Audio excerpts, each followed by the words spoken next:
What were the Unfortunately, key takeaways? no added value there. Like, I'm sorry. Yeah, Like, exactly. Mark really tried hard to kind of remain on good corporate PR, like excellent training, Yeah, literally. exactly. Like, pretty much every single question was completely deflected. I'm sorry. Like, Yeah. The guy from the YouTube channel, he asked something, and then Mark was like, "Oh, blah blah blah blah blah blah blah," and answered nothing.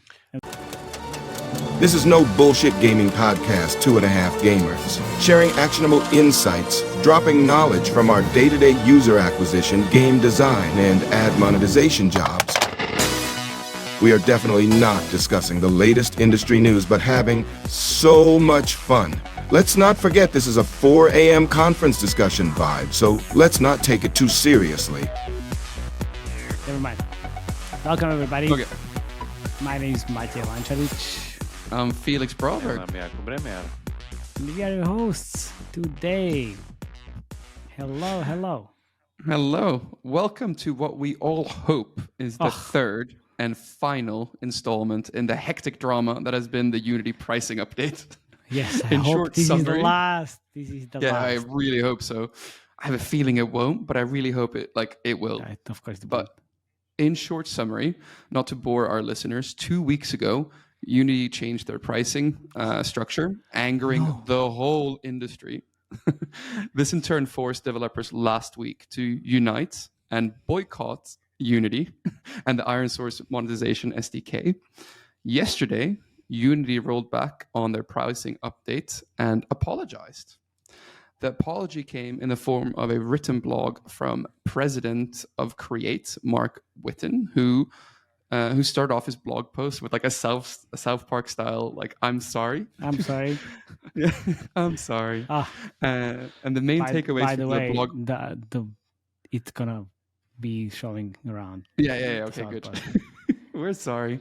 We are The main sorry. takeaways from the blog post were that, in summary, Unity Personal Plan will remain free. There will be no runtime fee for games built on Unity Personal.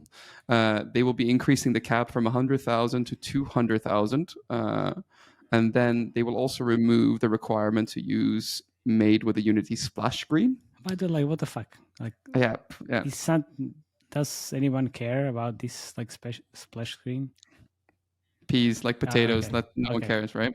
Okay, so no game with less than 1 million in trailing 12-month revenue will be subject to the fee. Okay. And for games that are subject to the runtime fee, basically you have the choice of either a 2.5% revenue share. That's calculated on the number of new people engaging with your game each month. And basically, the numbers are always self-reported. And well, for me, what's the most interesting thing here is that the apology came from the president of Create and not the CEO. And my taking from this is that either it was his idea to begin with, or basically John Riccioletta has damaged his reputation enough and doesn't want to roll back. Like, No, what do you he's guys fucked think? up. No, please.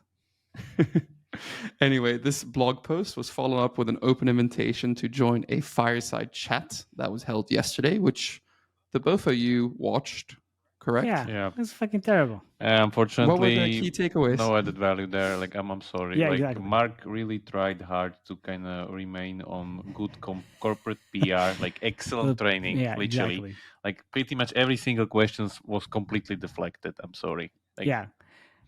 The guy from the YouTube channel, he asked something, and then Mark was like, "Oh, blah blah blah blah blah blah blah," and answered nothing.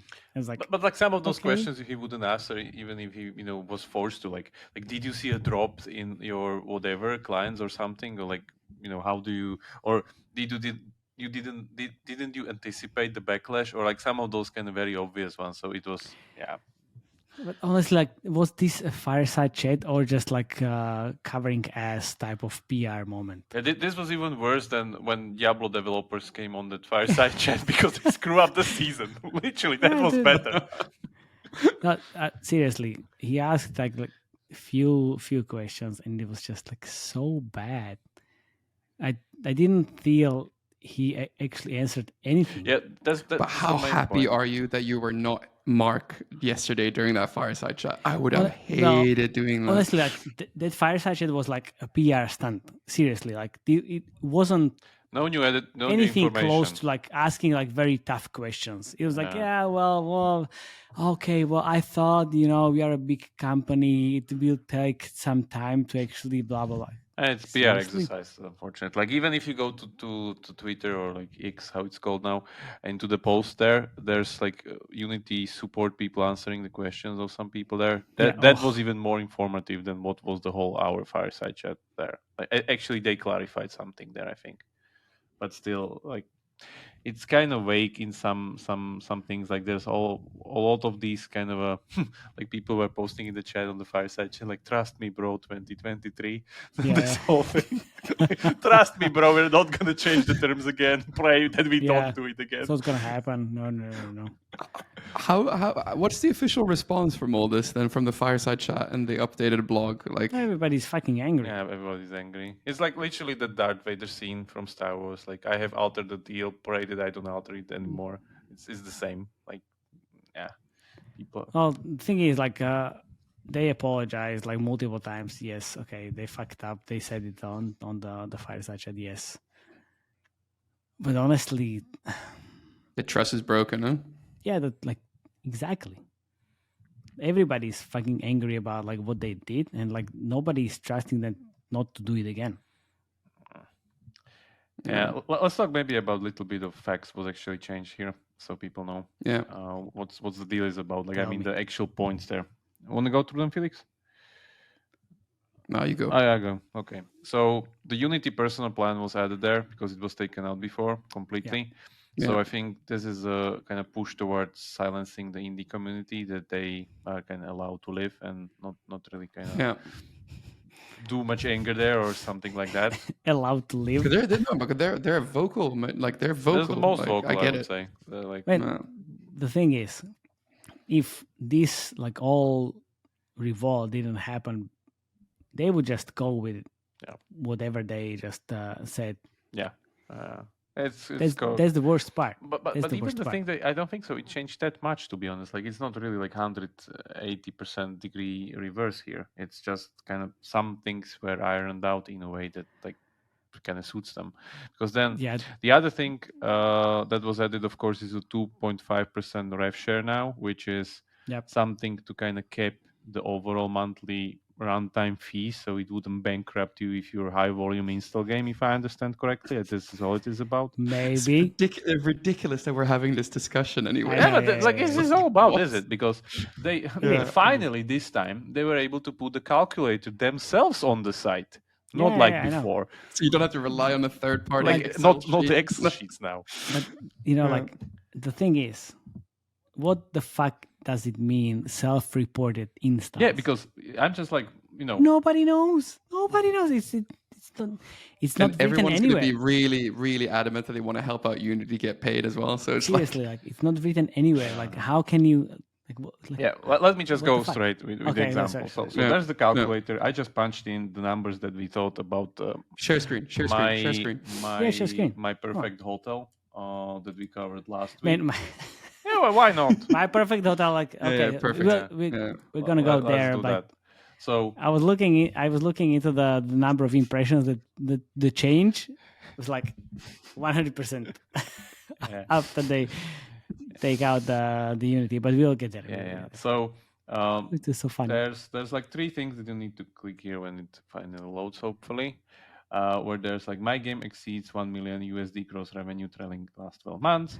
My game has over 1 million initial engagements. By the way, they fucking completely stopped using the word installs. It's now called engagements. That's the new mantra. Like, they're afraid. Just tell installs and they're scared. No, of course. Like, because the guy on the fireside, he said, "Oh wow, engagement all the fucking time." Like, they pretty much banned the word install for now, like the whole company policy, like, because they don't know how to track installs. Yeah. So down there called engagements. They don't fucking altered gameplay. Man, I'm already seeing it. Come on, finish the example. I want to see. Okay, come on. My game has over 1 million initial engagements live to date. My game is created in 2023 LTS release or later. And this is really important thing. We haven't talked about it yet, but this is the other loophole that people are probably going to use now, because they said that only No games created with any currently supported versions will be impacted by the runtime fee until they update to the pretty much new engine version that will be released somewhere next year. And by the looks of it, it seems people are kind of hoping that they can just stay for a long time on the old engine version and be exempted out of this whole fee thing. That's very naive. Yeah, which is very naive. We'll get back to the shitstorm next year, pretty much. Yeah, well. Yeah. Because they said that, I think somewhere it was written that the engine versions have like 2 years of support and updates, and after that they're dead. And you need to, move on further. So this effectively puts this whole thing up to like 2025, like half of 2020. That's it. That's the time that Godot currently has to kind of do something with it. So that's my guess. Anyway, so we assume that this is there, and then we estimate monthly revenue. By the way, include all revenue generated from retail sales, in-app purchases, subscription fees, web payments, offline payments, and ad-based revenue. So everything. And that's net, right? That's everything. 30% and everything, or it's gross. Gross, I think it's gross. Yeah. And then estimated monthly initial engagement. So yeah, we talk about around 8 million a month for my perfect hotel, and then we see like 13 million downloads or something like that per month. Yes, 13 million downloads. So which estimates the monthly runtime fee at 141 k and 5. Yeah. So pretty much literally like 150,000 or 1.77% of the revenue, which is on the enterprise version. If we would go to Pro, it kind of goes a little bit higher regarding the percent, blah, blah, blah. Mathematics, whatever. So, and this is paid monthly. A month. That's like 10 amazing developers, like the best. Like, yeah. So, yeah. That's going to be pretty interesting. Like, my guess is that everybody on the hyper casual hybrid side is just kind of scrambling away from this, because this is what like. What's the united collective of game developers that rose up last week? What are they saying about this? Oh yeah, so there's already a reaction from that group, because it already has more than I think over 1,000 signatures there. Yeah, I think 1,000. Yeah. It was 800, but now it's 1,053, 25 plus billion total game installs, or whatever metric you have there. There's pretty much all the all the high volume install games people, I would say. But not only high volume, it became like a lot of other developers as well. Yeah, so I guess all the indies sign it in a way. What are they saying? So they said that there's a statement. Fuck off. Yeah. Collective response to Unity's recent decision. Main problem is that an update to Unity runtime fee doesn't solve its fundamental issue, its existential impact on the game dev community.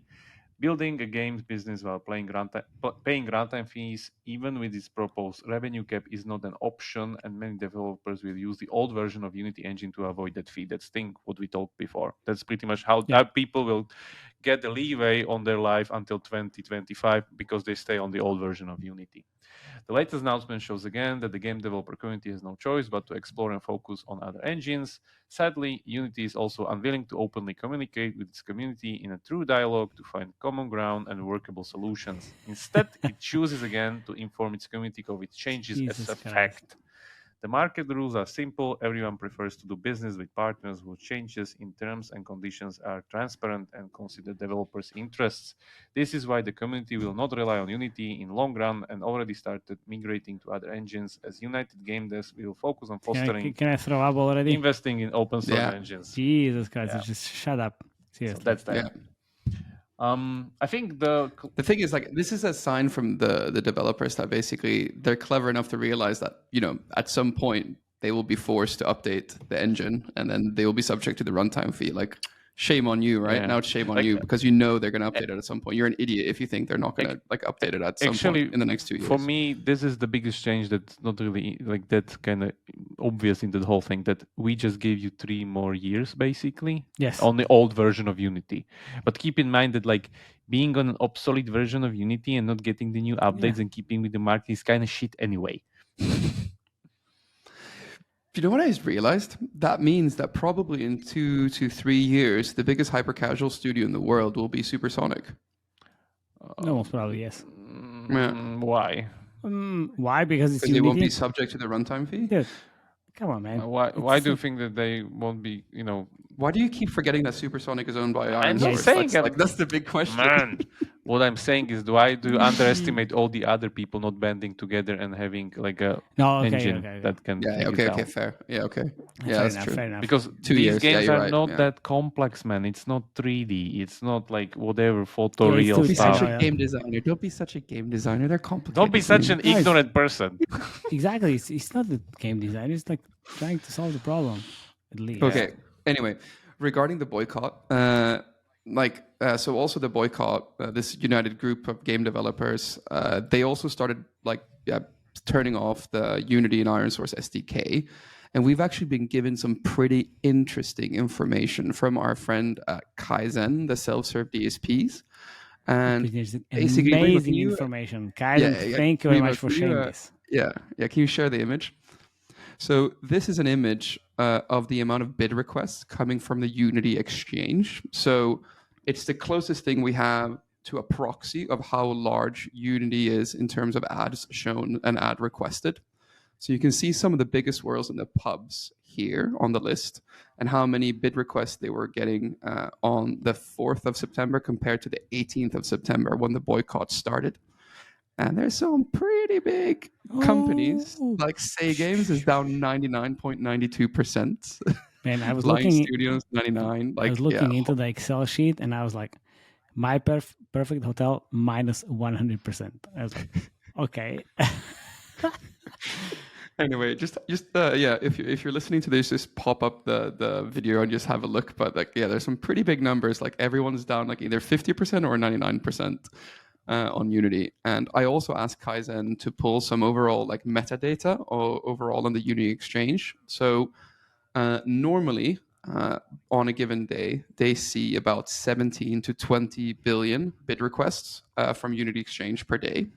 On the 18th, when they pulled the numbers for me, they saw around 14 billion bid requests, which means that the boycott could have decreased the Unity network by about 30%.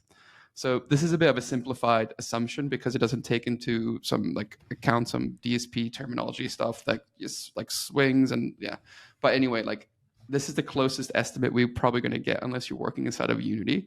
So 30%, that could be as big a number as how much is decreased. But before they actually backtracked, right? This boycott had really started to gain a lot of momentum, a lot of signatures, and it wouldn't have surprised me if probably Unity network could have halved if this went on for another week.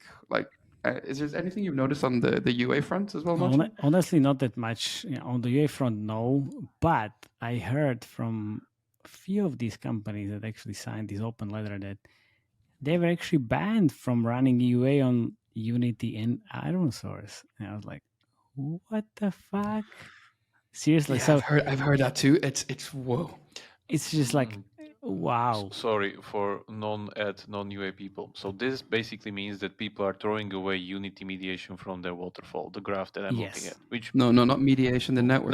Network. Okay, so network is taken out. That means that 100% drop. That's easy. It's out of the And then the numbers that you said is what from 70 bill to 14 bill. So it's the amount of bid requests that Kaizen, which is a self-serve DSP, sees on their DSP from Unity every day.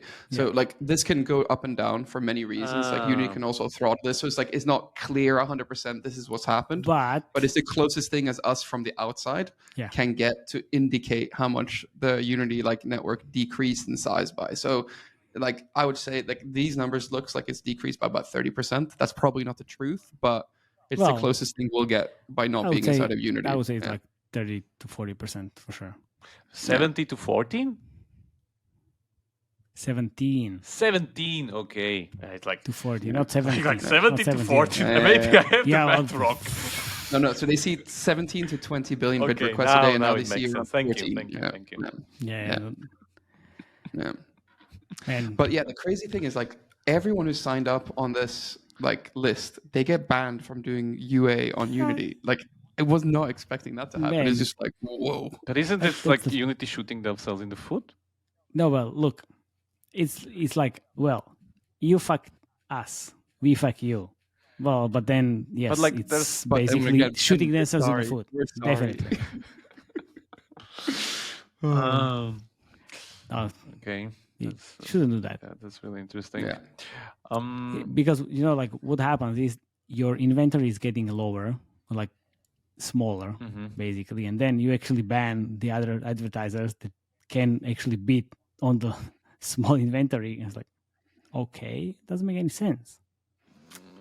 Yeah, you're not going to make any friends. What's the Unity share price saying on this? Because it was released. I was looking. There was still half a trading day left, I right? was looking at it from the day of release. The share price went down by from 38.97 to 31.61. So like 18.9% decrease, like 20% decrease, by the way. So so around that. But yeah, they like if you look at the stock overall, like pretty much from the usual bull market that every tech stock kind of collapsed in November 2021, they haven't recovered. That's like normal. And my guess is that we see more bloodbath after their quarterly earnings after this quarter when this whole kind of battle happened. So that will be when like this was the a week. Oh, quarter. Yeah, a week or two, a couple weeks. A couple weeks. Okay.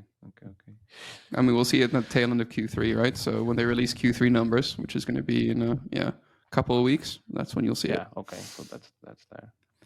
Because so I think there was an update onto FAQ, or what was there that there was. So the credits thing, I want to get there. So it still works, or is still mentioned on their website that still like if you use the Unity other services level play, you're gonna get rid of the runtime fees. We talked about the custom deals, and suddenly they appeared in the FAQ. I don't know, maybe the 40% of the Unity.com traffic that we had for the first episode was actually true. But anyway, they said that developers and publishers adopting Unity services beyond the editor, which is Unity games serving hosting, Vivox, no idea what it is, level play, obviously, and then other Unity cloud services may be eligible for credits for the runtime fee. Well, we'll see. So basically what they really updated with... Wait. In the cases, the game publishers may want partnership structures that more specifically meet their development needs. High volume games. Please contact your Unity representative. So like they say, well, we don't do custom deals, but if we you can want, work it out. we might. Yeah, we might. Jesus fucking Christ. The thing is the limits as well, for sure, if you want to get exempt from these credits, right? Like, and get credits, right? You probably need to earn such really big amounts that probably is not even attainable for most companies anyway. Thing is, nobody knows like what the credit kind of like amount is, and still is a blur. Couple of milli a month. Honestly, like if you think about it in like the entrepreneurship kind of way, they need to give you deals or like credits based on your revenue. Doesn't make any other sense, because they said in the Fireside chat as well, like the guy asked like, why the fuck you even like did this, like the price change? And he was like, well, because we need to run a sustainable business. And he repeated that exact sentence like 10 times during the Fireside chat. We need to run a sustainable business, which is fair enough, and I get it. Fair enough. They should have thought about this 10 years ago, and then they wouldn't be in an issue. Like it's their fault. Like you don't need to even think about it like 10 years ago. Like you can think about it like two weeks ago. You just need to talk to your customers. And he said, oh well, we were talking to a big clients, small clients, independent developers. And I was like, yeah, I don't buy that about at this all. thing. I don't buy that at all. Like, it's fucking bullshit. If you really talk to your customers, then you wouldn't really like release this type of deal to anyone. All right, future predictions. What do you think happens to Unity 3 years down the line? So I think Edward continues. Like this is not over, definitely, from like hybrid, hyper casual people and Applavin and all these other things, like we saw with the Kaizen report. So this is still on table, and I guess we'll just get worse as we go. Other engines, like I've seen already, like let's say, guys from Terraria pledge like 200k donations for open source stuff, and like this will just increase these kind of other open source engines initiatives to kind of get a reliable alternative at some point. Not now, but like 2025 is kind of a long time to get there. Godot already like announced they're going to have an asset store. We've seen like hiring spree from MiHoYo or like Hoyoverse hiring engine developers and stuff like that. So yeah, the push will continue definitely, because I don't think so. Like, yeah, this maybe helped to some degree, but the trust is still broken. Like, it didn't they didn't put in any policy about like you can say sorry forever. Yeah, of course. Just fucking. So the main thing is they wouldn't backtrack any of this fee if the developers didn't push back. Yeah, exactly. That's the main thing. Yeah, nobody cares. Yeah. So that continues. As I said, I think the main kind of a way to go forward now for people is that if your game don't really need advanced features that these other engine builds will have, you will pretty much stay on the old one until 2025, if I get it right. Or if at some point Unity doesn't come back and forces you to do it, because this kind of just like kicks the can down the road, because we will be okay, we'll like leave you for 2025 exactly. Support. But what happens if next year they said, like, we're sorry, but you need to update because something happens? Honestly, like they're a publicly traded company, right? So you always can assume what they will do will always be the interest of like increasing share price. So in 2 years, they will force people to move on and be face to face with fees. 100%. Every question and every answer was, we need to build a sustainable company. Yes, but why do you even think this is it? Why do you even think it will be like 2 years? Why don't you think already next year they're gonna force everybody to go there? Next year. Could be like very big risk. Who's bearing them from doing it? Like just next year they force like bam. If I'm a Unity shareholder, I'd want them to do it. He basically said like, we are actually changing the terms of service like every year. That's what he said on the Fireside chat. And like, how the fuck you can even work with this? Yeah, like you can't be typical Darth Vader stuff, man. Like I altered the deal. Pray that I don't alter it again. Exactly. Yeah. And on that note, thank you very much for listening. Yeah. See you on the next one. Hopefully not that soon. Hopefully this is the last one. Yeah. Thank you, Unity. By the way, did a very good job. Next time you want to just talk PR shit, just come to us. That Fireside chat was like fucking terrible, because it only answered your question, not. But man, honestly, what we would do even if he would be on our podcast, like he would just deflect with corporate shield all the way, like all the time. I don't blame him.